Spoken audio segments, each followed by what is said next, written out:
నమస్కారం ప్రసాద్ గారు. నమస్తే గారు. రీసెంట్గా కేతిరెడ్డి గారు ఒక స్టేట్మెంట్ ఇచ్చారు. గవర్నమెంట్ ఫామ్ అయింది ఇప్పుడే, సో ఇప్పుడు సంపద సృష్టించి తర్వాత దానికి సంబంధించిన సంక్షేమాలు ఏవైతే ఉన్నాయో అవి అమలు చేస్తా అని చెప్పేసి ముందే చెప్పడం జరిగింది కూటమి వాళ్ళు. ఇప్పుడే ఎందుకు ముందే వాళ్ళని టార్గెటబుల్గా ఇది చేయటం అని చెప్పేసి అందరికీ ఆయన ఒక మెసేజ్ లాగా పాస్ చేశారు. నాకు ఎవరో నిన్న వాట్సాప్లో పెట్టారు, పెన్షన్లు చూడండి అలా తగ్గించుకుంటూ వచ్చేసారని. Up to June Jaganmohan Reddy గారిదే రెస్పాన్సిబిలిటీ. జూన్ 12 వీళ్ళు టేక్ ఓవర్ చేశారు. ఇప్పుడు క్వార్టర్ ఎప్పుడు అవుతుందంటే జూలై 1 ఈ pension accuracy July August September క్వార్టర్కి ఎంత తగ్గింది. నేను దానికి కూడా అచ్చెన్నాయుడు గారి పాసిఫికేషన్ స్టేట్మెంట్ యాస్ మేము అన్యాక్రాంతంగా ఉన్న పెన్షన్లు తొలగిస్తామని అప్పుడు మాట్లాడడానికి టైం ఉంటుంది. అప్పటిదాకా వీళ్ళకి బఫర్ టైమే. అట్లా కేతిరెడ్డి గారు కూడా the intention is very clear. నీకు నవరత్నాల పథకాలు ఆగుతాయి అన్నది ఊహించలేదు వాళ్ళు, ఆపబడ్డాయి. ఉదాహరణకి అమ్మకు 100 పడలేదు, రైతులకు రావాల్సింది ఈ 20,000 రూపాయలు ఈ ఖరీఫ్ సీజన్లో రావాలి, పడలేదు. ఇక్కడ ఒకటండి, అమ్మకు 100 దగ్గర అమ్మఒడి అనేది ఎప్పుడు ఇచ్చారండి? గవర్నమెంట్ ఫామ్ అయిన తర్వాత జూన్ జూలైలోనే కదా, మే జూన్ జూలైలోనే ఫస్ట్లోనే వెంటనే ఇచ్చారా? గవర్నమెంట్ ఫామ్ అయిన తర్వాత అమ్మఒడి అలా ఫీజు రీయింబర్స్మెంట్ ఎత్తేసి ఇచ్చింది కదా. అది ఎప్పుడు ఇచ్చారు? గవర్నమెంట్ ఫామ్ అయిన తర్వాత ఫస్ట్ సెక్టర్లోనే పడింది అది. అవునా? ఓకే, కాదనుకుంటాను. అంటే నేను దీన్ని ఎందుకు కంపేర్ చేయాల్సి వస్తుంది అంటే ఇట్స్ అన్ ఎగ్జిస్టింగ్ ప్రోగ్రామ్. కాదండి, అంటే అదే గవర్నమెంట్ ఫామ్ అయిన తర్వాత వాళ్ళు కూడా 1 year వరకు కొన్ని ఇంప్లిమెంట్ చేయని ఉన్నాయి. ఆ గవర్నమెంట్ కూడా ఈ 9 అయితే మొదటి నుంచి కొట్టుకొని వచ్చారు వాళ్ళు. లేదండి, అది కూడా నవరత్నాలకు కూడా కొంచెం టైం తీసుకొని మళ్ళీ చేశారు వాళ్ళు. ఇప్పుడు ఇది టైంలో కూడా ఇచ్చారు కదా సార్. ఏది అది కరోనాది వేరండి. అప్పటికి గవర్నమెంట్ ఫామ్ అయ్యి అది అప్పటికి సంవత్సరం గడిచినట్టుంది, అంతే కదా. సంవత్సరం నుంచే corona attack. First year breathing ఏమో, కాబట్టి 2 years కరోనా. ఇక్కడ ప్రాబ్లం ఎక్కడ వస్తుందంటే సార్, ఇప్పుడు అమ్మ ఒడి అన్నదాన్ని అమ్మకు 100 కింద పరివర్తన చేసి ఎంతమంది పిల్లలు ఉంటే అంతమంది అన్నది it's a promise. Out of 6 bullets అదొకటి. ఇక్కడ రెండోది వస్తుంది ప్రసాద్ గారు. అమ్మఒడి కూడా అప్పుడు ఇద్దరికి ప్రామిస్ చేశారు, ఇద్దరికి ఇస్తా అని చెప్పి, అది కూడా ఒకటే చేశారు. ఇప్పుడు కూడా అదే కదా సార్. ఇప్పుడు సే ఫర్ ఇన్స్టెంట్ వాళ్ళు ఇస్తానన్నది ఒకటి లేదా 2 ఒకటి ఇచ్చారు, కానీ అతను జస్టిఫై చేసిన ఎందుకని నేను ఇవ్వలేనని చెప్పాడు, ఒప్పుకున్నాడు కదా.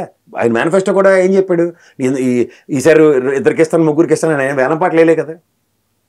ఇక్కడ జరిగింది ఏంటంటే అమ్మ ఒడి పథకాన్ని రిఫార్మ్ చేసిన తర్వాత అమ్మకు 100, పిల్లలు ఎంతమంది ఉంటే అంతమంది అన్న దగ్గర అదే చూడండి, కొండనానికి మంది వేస్తే 104 కూడిపోయినట్టు అది పడలేదు ఇది పడలేదు అన్నది కదా వాదనాలది. ఇప్పుడు సే ఫర్ ఇన్స్టెంట్ ఇప్పుడు కూడా ఈ జగన్మోహన్ రెడ్డి గారి ప్రభుత్వంకి కంటిన్యూషన్ అమ్మఒడి ఈ సంవత్సరం వస్తుంది. నేను లోకేష్ గారు మాట్లాడారు చూడండి మండల్లో, ఇది మేము డిజైన్ చేస్తున్నాం నెక్స్ట్ ఇయర్కి విత్ ప్రిపరేషన్ ఇస్తామంటే బాగుంటుంది అదే అన్నారుగా. కానీ ఇప్పుడు ఈ సంవత్సరం అమ్మఒడి పడలే కదా. ఇప్పుడు ఈ నెల కాదు, అంటే దాంట్లోనే దానికి ఏవైతే ఉన్నాయో లిస్ట్ అవుట్ చేసి దాంట్లో అవకతవకలు ఉన్నాయి, దానికి సంబంధించిన ఫైనలైజ్ చేసిన తర్వాత ఇంప్లిమెంట్ చేస్తామని కదా చెప్పింది ఆయన. We're not denying it, but ఇప్పుడు ఇట్స్ అన్ ఎగ్జిస్టింగ్ ప్రోగ్రామ్. ఇప్పుడు ఈ అకాడమిక్ ఇయర్ స్టార్ట్ అయింది కదా సార్. ఓకే, మీరు అనేది ఓకే, అర్థమైంది. ఇప్పుడు అకాడమిక్ ఇయర్ స్టార్ట్ అయిపోయి మనం జూలైలో ఉన్నాం. మీకు పిల్లలు, నాకైతే లేరు కానీ మీకు పిల్లలు ఉన్నారు. మీ పిల్లలు ఆల్రెడీ స్కూల్కి వెళ్ళిపోతున్నారు కదా. మే ఎప్పుడో జూన్ ఫస్ట్ వీక్లో స్టార్ట్ అయింది, జూన్ జూలై కూడా అయిపోయింది, ఇప్పుడు ఆగస్ట్లో ఉన్నాం. ఇప్పుడు జూన్ జూలైలోనే వాళ్ళకి అక్కడికి వస్తాయి కదా సార్, పుస్తకాలకు కానీ దేనికైనా సరే. ఇదే కదా the motto of that policy. అది జస్టిఫై కాలేదన్నది ఫస్ట్ ఆక్రందన. సో దీనికి ఇప్పుడు సర్కాస్టిక్ గెయిన్ మాడింది ఏంటి, సంపద సృష్టించిస్తామని. సంపద సృష్టించడానికి నిజంగా టైం వెసులుబాటు తీసుకుంటున్నారా అది చెప్పాలి కదా. ఇప్పుడు లోకేష్ గారు చెప్పిన దానికి నేను సమ్మతం. నెక్స్ట్ ఇయర్ మీరు, ఎందుకంటే ఇంట్లో 3 ఉండొచ్చు 4 ఉండొచ్చు, అందరికీ ఇవ్వాలంటే దానికి ఒక ప్రణాళిక వేసుకోవాలి, రాష్ట్ర ఖజానా నుంచి ఎలా వస్తుంది అన్నది. I'm not denying that, what ఈ సైడ్ వాజ్ రైట్. బట్ ఇక్కడ ఎగ్జిస్టింగ్ ప్రోగ్రామ్ ఎందుకు డివైడ్ చెప్పాలి కదా. ఈ సంవత్సరం అమ్మఒడి ఆ లాస్ట్ డేటా ప్రకారం ఇస్తాం, ఎక్కడ రాకెట్ సైన్స్ లేదు కదా. అదే ఆ లాస్ట్ డేటానే అవకతవకలు అనే కదా వాళ్ళు అంటుంది సార్. లాస్ట్ డేటాలో అవకతవకలు ఉండే విషయంలో స్కూల్తో మ్యాచ్ చేసుకోవచ్చు కదా. It's mapping with respect to స్కూలే కదా. ఇప్పుడు మీ పాప స్కూల్కి వెళ్తుందని కన్ఫర్మేషన్ ఉంటారు కదా, మీకు పడుతుంది విత్ 70% అటెండెన్స్. ఇప్పుడు సే ఫర్ ఇన్స్టెంట్ 5వ క్లాస్ పిల్లండి 6వ క్లాస్కి వస్తుంది కదా, 6వ క్లాస్కి వచ్చిన పిల్లలు అటెండెన్స్ చూసే కదా ఇవ్వాల్సిందే. ఓకే, అది నేను చెప్తున్నా. ఇప్పుడు ఈ అమ్మఒడి ఈ సంవత్సరం ఒక పిల్లడికి ఇచ్చేసి ఇది లోకేష్ గారు చెప్పినట్టు ప్రణాళిక వేస్తున్నాం నెక్స్ట్ ఇయర్ కంటే యాక్సెప్టబుల్. ఓకే, ఇది జరక్క అది జరక్క బయసరకల్లా ఇలాంటి సెటరికల్గా వస్తాయి. ఓకే, మీరు అనేది ఏంటంటే ఫస్ట్ ఏదైతే ఉందో అది ఇంప్లిమెంట్ చేసేస్తే ఈ నెక్స్ట్ ఈ ప్రణాళిక వేసుకోమనండి, ఎవ్వరు బాధపడు. అదే అదే రైట్ ఓకే. ఇప్పుడు సే ఫర్ ఇన్స్టెంట్ మరి దాన్ని ఒప్పుకుంటారా? ఇప్పుడు అమ్మఒడి ఒకళ్ళకే పడింది, అప్పుడు మరి తల్లికి వందనం ముగ్గురికి వేయాల్సిన చోట మళ్ళీ ఒకటికి పెడితే మళ్ళీ అది కూడా ప్రభుత్వానికి వ్యతిరేకంగా వస్తుందిగా. అప్పుడు లోకేష్ గారి స్టేట్మెంట్ జస్టిఫై అవుతుంది కదా. ఎలా? ఆయన ఫ్లోర్ ఆఫ్ ద హౌస్ లో ఏం చెప్పాడు, మేము ప్రణాళిక వేసుకోవాలి. అదే అప్పుడు మీరు కేతిరెడ్డి గారికి చెప్పండి, యాక్సెప్ట్ అవుతుంది. ఓకే ఈ రెండు ఇంటర్లింక్. రైట్. ఇప్పుడు ఫస్ట్ ఇది జరుగుతుంది, అదేట్రా మీరు ముగ్గురు వేస్తున్నారు, ఇద్దరికి ఒకరికి వేసారట్రా అన్న ప్రశ్నకి లోకేష్ గారి సమాధానం ఓకే ఏమని, ఫ్లోర్ ఆఫ్ ద హౌస్ లో బాబు మేము ప్రణాళిక వేస్తున్నాం, అవకతవకలు ఉన్నాయి, ఇవి రెక్టిఫై చేస్తాం, ఎలా ఇవ్వాలని నెక్స్ట్ ఇయర్ కి ప్రణాళికబద్ధంగా చేస్తాం, ప్రస్తుతానికి ఇది కానివ్వండి అంటే బాగుంటుంది. ఇప్పుడు రేవంత్ రెడ్డి గారు ఏం చేశారు, రావడం చేతికి డబ్బులు అంటుకొని పథకాలు రెండు, ఫస్ట్ ఆర్టీసీ బస్సు 25 లక్షలు ఏది ఆరోగ్యశ్రీని ఇంప్లిమెంట్ చేసి వదిలేశారు. అప్పుడు ఏమైంది, బ్రీదింగ్ టైం 100 రోజులు 2 చేసాం అని చెప్పుకోవడానికి ఉంటుంది.